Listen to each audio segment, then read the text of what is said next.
Hello everyone. I have decided to come back to India. Yes, मैं अपने देश अपने घर इंडिया वापस आ रहा हूँ एजुकेशन मिनिस्टर धर्मेंद्र प्रधान का रेजिग्नेशन मांगने के लिए। सिंहासन खाली करो कि जनता आती है। रामधारी सिंह दिनकर की यह लाइन जयप्रकाश आंदोलन के दरमियान संपूर्ण क्रांति का एक तरह से सूत्र वाक्य बन गया था। जनता ने सिंहासन खाली करा भी लिया था। वो दौर 1977 का था। इंदिरा गांधी ये भांप नहीं पाई कि 74 का जनाक्रोश 77 आते आते बहुत ज्यादा बढ़ जाएगा। यही जनाक्रोश 1986-87 में राजीव गांधी नहीं भांप पाए कि बोफोर्स को लेकर जो बवंडर खड़ा हुआ है वो बवंडर 89 आते आते जनादेश को तय करने की दिशा में चला जाएगा। और 2011 में अन्ना हजारे के आंदोलन को भी हल्के में लेने की कोशिशें कांग्रेस पार्टी ने की थी। जिस प्रकार से अन्ना हजारे के आंदोलन और भ्रष्टाचार विरोधी कथित भ्रष्टाचार विरोधी आंदोलन को पूरे देश से समर्थन मिल रहा था, उसके बाद के हालात जिस दिशा में जा रहे थे उस दिशा में 2014 आते आते कांग्रेस पार्टी की स्थितियां बहुत कमजोर हो गई। लेकिन याद रखिए, ये दौर नरेंद्र मोदी का दौर है। जब सरकार के खिलाफ माहौल बनना शुरू हुआ है, अभिजीत दीपके दिल्ली आ रहे हैं। मोदी के सबसे दुलारे मंत्रियों में से एक पेपर लीक वाली घटना के लिए जिन्हें आम तौर पर अभिजीत दीपके जिम्मेदार ठहरा रहे हैं, धर्मेंद्र प्रधान जो शिक्षा मंत्री हैं उनके इस्तीफे के लिए दिल्ली आ रहे हैं। 6 जून को जिस प्रकार से उनके दिल्ली आने की धमक अभी से महसूस की जा रही है, उसके बाद के हालात में अब ये नहीं माना जा सकता कि जैसे 74 से 77 तक इंदिरा गांधी ने 3 साल इंतजार किया, जैसे 86 से 89 तक राजीव गांधी ने 3 साल इंतजार किया, जैसे कांग्रेस पार्टी ने 11 से 14 तक इंतजार किया, वैसा इंतजार करने के मूड में नरेंद्र मोदी है। नरेंद्र मोदी लोकतंत्र को चुनाव तंत्र के नजरिए से देखने वाले राजनेता के तौर पर जाने जाते हैं। उनकी सियासत ही सत्ता के इर्द गिर्द घूमती है। और जनाक्रोश इतना ज्यादा बढ़ जाए कि 2029 आते आते वैकल्पिक राजनीति एक तरह से स्थापित हो जाए पूरे देश में, उसकी गुंजाइश कम दिख रही है। अभिजीत दीपके दिल्ली आ रहे हैं। वो साफ कह रहे हैं कि वो पार्लियामेंट स्ट्रीट थाने भी जाएंगे। वो ये भी कह रहे हैं कि वो जंतर मंतर भी जाएंगे। और जिस तरह का जनाक्रोश दिख रहा है, जिस तरह से छात्र पूरे देश में आंदोलित है, जेएनजी जिस प्रकार से इस देश में व्यवहार करता हुआ दिखाई दे रहा है, उस हालात में सत्ता के लिए एक अलार्मिंग बटन दबने जैसी स्थिति है। क्या जून का महीना इस देश के लिए निर्णायक साबित होने जा रहा है? क्योंकि जून का महीना आज शुरू होने के साथ ही यह तय हो चला है कि अब इस देश की सियासत राजनीतिक दलों के सहारे नहीं, देश की सियासत जेएनजी के सहारे और नौजवानों के सहारे लड़ी जाएगी। और इस देश की सियासत में नौजवानों की भूमिका कितनी बड़ी है, जरा आंकड़ों डेटा के आधार पर उसे देखने की कोशिश करें तो डेमोग्राफिक डिविडेंड यानी जनांकिकीय लाभांश जिसे कहते हैं, कार्यशील जनसंख्या, वो 15 से 64-65 के बीच की उम्र के नौजवान होते हैं। 15 साल से 65 साल के बीच के लोग, कुछ अधेड़ भी आ जाते हैं उसमें। और उसकी जो औसत आयु है भारत में, वो औसत आयु 28 साल है। यानी 15 से 64 की आबादी के बीच के आधे लोग 15 से 28 साल के बीच के हैं। ठीक है, 15 से 18 वाले वोट नहीं डाल पाएंगे, 18 से ऊपर वाले तो वोट डालेंगे। और क्या उनका नाम भी बंगाल वाली प्रक्रिया से काट दिया जाएगा वोटर लिस्ट से? ये तमाम सवाल राष्ट्रीय स्तर पर अभी से घूमने शुरू हो गए हैं। और जब ये सवाल घूम रहे हैं तो नौजवानों के गुस्से का कारण, याद रखिए, सिर्फ पेपर लीक नहीं है, सिर्फ सीबीएसई नहीं है, सिर्फ नीट नहीं है, सिर्फ अलग अलग राज्यों के पेपर लीक की घटनाएं नहीं है। नौजवानों के गुस्से का कारण एक साथ कई घटनाएं, एक नहीं कई घटनाएं। चाहे रोजगार का घटता हुआ स्तर हो, चाहे बढ़ती हुई महंगाई हो, चाहे इस देश के बैलेंस ऑफ पेमेंट की क्राइसिस से जिस प्रकार से देश के अंदर की परिस्थितियां खराब हो रही है वो हो, हर तरह से मौजूदा दौर में 12 सालों से चल रही नरेंद्र मोदी की सत्ता इस देश की कार्यशील जनसंख्या के सामने कोई मॉडल रखने में विफल रही है। पर्यावरण का सवाल अपनी तरह से खड़ा हो रहा है। भीषण गर्मी बढ़ती जा रही है और उस गर्मी के दौर में कहीं धूल भरी आंधी, तो कहीं हल्की फुल्की बारिश, तो कहीं सूखा, इन समस्याओं को और ज्यादा गंभीर बना रहा है। और साल 2026 का है तो एल नीनो की भविष्यवाणी अभी से कही जा रही है कि इस वर्ष मॉनसून भी थोड़ा फीका रह सकता है, लिहाजा खाद्यान्न को लेकर एक अलग तरह की परिस्थिति बन सकती है कि आखिर 5 किलो राशन बांटने के लिए भी आयात करने की जरूरत तो नहीं पड़ जाएगी। अभी तो तेल ने हालात खराब किए हैं, क्रूड ऑयल ने, ईंधन वाले तेल ने, पेट्रोल डीजल और एलपीजी के सिलेंडर ने हालत खराब की है। खाद्य तेलों की स्थिति भी भारत में बहुत अच्छी नहीं है, वहां भी संकट है। संकट दालों के आयात को लेकर है, संकट बड़े बड़े एपरेटस को, उपकरणों के आयात को लेकर भी है। सवाल यह है कि भारत की भूखमरी की चिंता, भारत की गरीबी की चिंता, हंगर इंडेक्स पर या फिर प्रेस फ्रीडम इंडेक्स पर भारत के गिरते हुए हालात की चिंता आखिर यूरोप और अमेरिका को क्यों होनी चाहिए? हालात हमारे खराब क्यों है? अब जरा रोजमर्रा की जिंदगी को देखने की कोशिश की जाए तो हर चीज ऑनलाइन और होम डिलीवरी के जमाने में किसके सहारे चल रहा है? जितने भी ऐप आप देख रहे हैं सब गूगल के सहारे चल रहे हैं। अमेजॉन किसका है? भारत का नहीं है। जिस ई मार्केटिंग की बात भारत सरकार करती है, जिस तरह की बातें नरेंद्र मोदी 1 GB डेटा के सहारे रील रोजगार योजना की बात करते हैं, वो यूट्यूब, फेसबुक और इंस्टाग्राम भी भारत का नहीं है। उसका मालिकाना हक भी है, उसके मालिक भी किसी और देश के निवासी हैं। ठीक इसी तरह से देखें, गूगल भी भारत का नहीं है, माइक्रोसॉफ्ट भी भारत का नहीं है, ज्यादातर लैपटॉप और फोन जो इस्तेमाल कर रहे हैं वो भी भारत का नहीं है, बस यहां असेंबल हो रहा है। इस हालात में भारत का अपना क्या है? ये सवाल ज्यादा बड़ा सवाल बन गया है। अपना क्या यही है कि 5 किलो राशन लेकर हिंदू मुसलमान के नैरेटिव में नारा लगाना है, पेपर लीक हो जाए कोई बात नहीं, या जो सोशल मीडिया में अलग अलग रील आप देखते हैं कि कुछ लोग आ जाते हैं अंधभक्तों की श्रेणी में जिसे रखा जाता है, वो ये कहते हुए नजर आते हैं कि पेट्रोल चाहे 5,000 रुपए लीटर हो जाए उन्हें फर्क नहीं पड़ता। इस देश के आम आवाम के बीच इस तरह के रीलबाज लोगों की संख्या बेहद कम है।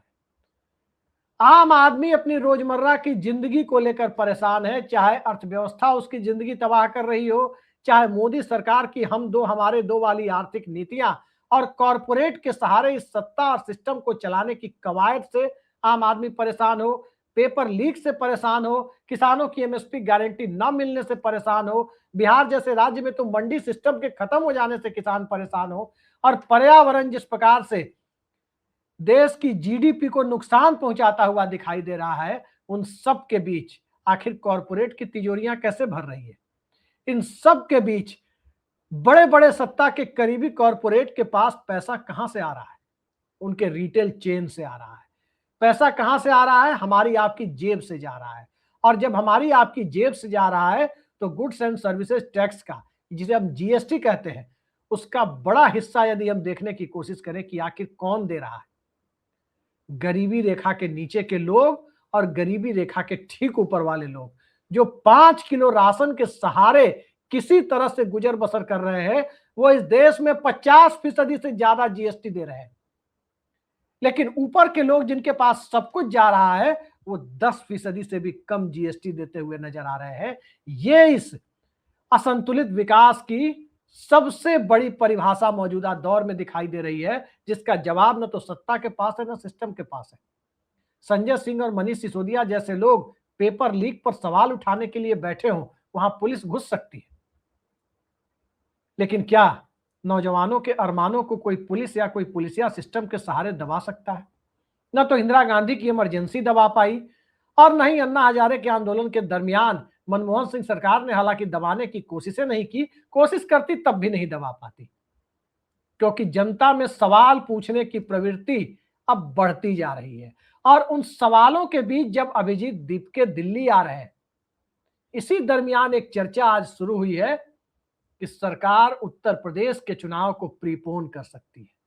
जो चुनाव फरवरी मार्च 2027 में होने हैं, उन्हें अक्टूबर नवंबर 2026 में कराया जा सकता है।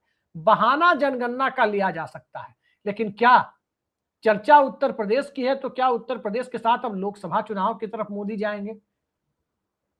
यह सवाल इसलिए भी बड़ा है क्योंकि आज की तारीख में सत्ता को यह इल्हाम हो चला है कि आने वाले वक्त में भले ही जितने बड़े राज्यों में भाजपा की सरकार बन जाए, बंगाल, बिहार, उत्तर प्रदेश, हरियाणा, राजस्थान, मध्य प्रदेश, छत्तीसगढ़, उड़ीसा, गुजरात, महाराष्ट्र, जहां देखें भारतीय जनता पार्टी की सरकार भले ही दिखाई दे, यहां तक कि दिल्ली, उत्तराखंड और असम में भी, लेकिन उन सरकारों के सहारे जनमत को न कभी बदला गया है, न कभी बदला जा सकता है। जरा 2014 के लोकसभा चुनाव के दौर को याद कर लीजिए, कितने राज्यों में आखिर भारतीय जनता पार्टी की सरकार थी? भारतीय जनता पार्टी की सरकार महज 5 राज्यों में थी। कौन से वो राज्य थे? जहां कुल मिलाकर 93 लोकसभा सीटें थी, लेकिन जब नरेंद्र मोदी को सीटें आई तो 282 सीटें आई। गुजरात, मध्य प्रदेश, छत्तीसगढ़, राजस्थान और गोवा, यही भारतीय जनता पार्टी की सरकार थी, जहां कुल जमा 93 लोकसभा सीटें। लिहाजा आज की तारीख में गोदी मीडिया के एंकर भारत का मैप दिखाकर और उस मैप में भाजपा शासित राज्यों को भगवा कलर से कलर करते हुए भले ही ये जताने की कोशिश करें कि इस देश में कोई विपक्ष नहीं है, कोई परिस्थितियां नहीं है, दरअसल आज की तारीख में जनता विपक्ष बन चुकी है, जेनजी विपक्ष बन चुका है, किसान विपक्ष बन चुका है, और इन सब से ज्यादा आम आदमी की जो चाहत है, उनके अरमानों को जिस तरह से रौंदने की प्रक्रिया चल रही है, वो अब विपक्ष बन चुका है। उस विपक्ष के सामने सिंहासन खाली करो कि जनता आती है वाली परिस्थितियों में अभिजीत दीपके जैसे लोग निमित्त मात्र हो सकते हैं। अभिजीत दीपके के प्लेटफॉर्म पर जो फोटो अब दिखाई दे रही है, उसमें महात्मा गांधी की फोटो है, तो भीमराव अंबेडकर की भी फोटो है, सुभाष चंद्र बोस की भी फोटो है, तो नौजवानों के हीरो कॉमरेड भगत सिंह की भी फोटो है। लेकिन इन सब के साथ आधुनिक भारत के निर्माता जवाहरलाल नेहरू की फोटो भी दिखाई दे रही है, इंस्टीट्यूशन बिल्डर नेहरू की फोटो भी दिखाई दे रही है। और इससे साफ जाहिर होता है कि कहीं से ये आरोप अभिजीत दीपके के ऊपर ना लगे कि जनता का आक्रोश विपक्ष के पक्ष में ना जाकर के वोट बांटने वाली प्रवृत्ति के लोग को हीरो तो नहीं बनाया जा रहा। 2014 में जब अन्ना हजारे का आंदोलन शुरू हुआ, अरविंद केजरीवाल जैसे लोग आए, आम आदमी पार्टी आई, तब कई लोगों ने आरोप लगाया कि भारतीय जनता पार्टी के पक्ष में पूरे देश में माहौल बनाकर और अपने लिए दिल्ली हथियाकर इसी कथित सौदेबाजी के तहत ये पार्टी आई। हालांकि मैं इस थ्योरी में यकीन नहीं करता। आम आदमी पार्टी केजरीवाल, सिसोदिया, संजय सिंह जैसों की मेहनत से आई। अन्ना हजारे के आंदोलन ने उसके लिए जगह जरूर बनाई, लेकिन भारतीय जनता पार्टी के साथ किसी डील के तहत वो सामने आई थी। इस बातों पर जितने मुंह उतनी बात भले ही कही जाए, हकीकत यह है कि 2011 में अन्ना आंदोलन नहीं चलता तो क्या पता भारतीय जनता पार्टी सीधे कोई आंदोलन खड़ा करती और तब परिस्थितियों को लेकर के सामने आती। ये वो साल था और वो दौर था जो आज की परिस्थितियों से काफी हद तक मेल खाता है। बंगाल का चुनाव खत्म हुआ था, लाल दुर्ग ढह चुका था और उसके बाद अन्ना आंदोलन दिल्ली में शुरू हुआ था। आज ममता बनर्जी का किला ढह चुका है, नीतीश कुमार निपटाए जा चुके हैं और इन दोनों जगहों पर भारतीय जनता पार्टी ने शुवेंदु अधिकारी और सम्राट चौधरी के नेतृत्व में अपना चेहरा काबिज करा दिया है। और तब उसके बाद अगर देश के नौजवानों का गुस्सा फूटता हुआ दिखाई दे रहा है, उस परिस्थिति में क्या वाकई जून का महीना मोदी सरकार के लिए एक आखिरी पैगाम की तरह सामने आ रहा है? थोड़ा इंतजार कीजिए। अभिजीत दीपके बोस्टन से जैसे ही इंडिया लैंड करेंगे, अगर उनकी गिरफ्तारी होती है तो उस गिरफ्तारी के साथ साथ कई सारी बातें एक साथ देखने को मिलेगी। और गिरफ्तारी नहीं होती है तो फिर दिल्ली की सड़कों पर जिस हुजूम के उमड़ने का अंदेशा है, वो अंदेशा दिल्ली की सत्ता को डरा भी रहा है। याद रखिए, शाहीन बाग का प्रदर्शन नहीं है जिसे किसी सांप्रदायिक रंग से रंगा जा सके। यहां कोई खान मार्केट या टुकड़े टुकड़े गैंग कहने वाली परिस्थितियां कामयाब नहीं होने वाली है। और यहां वैसे लोग सत्ता के शीर्ष से या सत्ता प्रायोजित या विपक्ष प्रायोजित नहीं पहुंचने वाले हैं जो अचानक मंच पर पहुंचे और मंच पर जब पुलिस पहुंचती हुई नजर आए तो सलवार समीज पहनकर भागने की कोशिश करते हुए दिखाई दे। इस तरह की कोई कवायद यहां होने की गुंजाइश बेहद कम दिखती है। लेकिन सबसे बड़ा सवाल तो यही है कि एक नौजवान जिससे कोई जान न पहचान, वो मोदी सत्ता के लिए कैसे चुनौती बनता जा रहा है। अभी तो ये सोशल मीडिया की एक झांकी दिखाई दे रही है, लेकिन जिस ढंग से जनता का गुस्सा बढ़ता जा रहा है, वायुसेना के विमानों से नीट के पेपर को एग्जामिनेशन सेंटर तक पहुंचाने की बातें हवा में चल रही है, उसी से आप अंदाजा लगा सकते हैं कि सत्ता कितनी डरी हुई है। क्या धर्मेंद्र प्रधान का 6 जून के पहले इस्तीफा हो जाएगा। आज 1 जून है, 6 जून के पहले उनका इस्तीफा हो जाएगा, कम से कम मोदी के मिजाज को देखते हुए लगता नहीं। लेकिन सियासत में कुछ भी असंभव नहीं होता, और जब कुछ भी असंभव नहीं होता तो क्या सत्ता किसी भी तरह से बीच का रास्ता निकालने की कोशिश करेगी? दरअसल बीच का रास्ता सत्ता निकालने की कोशिश कर सकती है, लेकिन जो 12 सालों की आर्थिक नीतियों से इस देश में आम आदमी पिसता हुआ दिख रहा है, डेमोग्राफिक डिविडेंड के पास काम की कमी पड़ गई है, उस परिस्थिति में उसका कोई बीच का रास्ता, कोई शॉर्टकट के रास्ते से नहीं निकल सकता है। अर्थव्यवस्था कीमत मांगती है, अर्थव्यवस्था समय मांगती है, और अर्थव्यवस्था मजबूत आर्थिक नीतियों की जरूरत पर बल देती है। लेकिन आज वो जरूरत कहीं ना कहीं सत्ता समझ बैठी है कि कोई जरूरत इसकी रह नहीं गई है। तो देखते जाइए 6 जून के बाद देश की परिस्थितियां किस तरह बदलती है। 5 जून को पटना में 1974 में 5 जून 1974 को पटना में जब छात्रों ने नारा लगाया कि संपूर्ण क्रांति नारा है, भावी इतिहास हमारा है, तब दिल्ली में बैठी हुई सत्ता ने उसे यकीन नहीं हुआ था कि वाकई एक ऐसे हालात में इस देश में कांग्रेस पार्टी पहुंच जाएगी जहां प्रधानमंत्री समेत पूरे हिंदी भाषी भारत में पूरी कैबिनेट को हार का मुंह देखना होगा।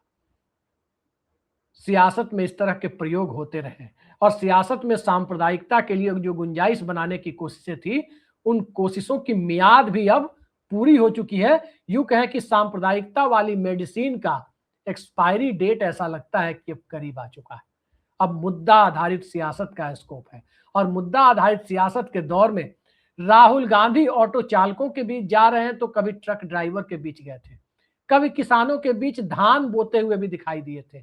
और जब राहुल गांधी धान बोते हुए दिखाई दिए थे, उसी वक्त ये साफ दिखाई दे रहा था कि आने वाले वक्त में वो धनिया बो देंगे। और 240 पर जब सत्ता आ गई, नीतीश कुमार को यदि मैनेज कर लिया गया होता, इंडिया गठबंधन टूटा नहीं होता, तो आज नरेंद्र मोदी और भारतीय जनता पार्टी विपक्षी बेंचों पर होते। जितना कांग्रेस और इंडिया गठबंधन को इसका मलाल है, उससे कहीं ज्यादा मलाल इस देश के किसानों और जेएनजी को होता हुआ दिखाई दे रहा है। तभी वो गुस्सा एग्जामिनेशन के पेपर लीक होने के साथ साथ सार्वजनिक रूप से इस तरह से फूट रहा है कि अभिजीत दीपके जैसे बोस्टन में बैठे हुए भारतीय नौजवान, दलित समाज से आने वाले नौजवान इस देश के नौजवानों के हीरो बनते हुए नजर आ रहे हैं। देखते जाइए क्या होता है। क्या यूपी चुनाव होगा, या नरेंद्र मोदी हालात ज्यादा बिगड़ जाए, इससे बचाने के लिए लोकसभा को ही तो प्रीपोन नहीं कर देंगे। थोड़ा इंतजार करते हैं, बहुत सारी चीजें सामने आ जाएंगी। आज के लिए इतना ही। नमस्कार।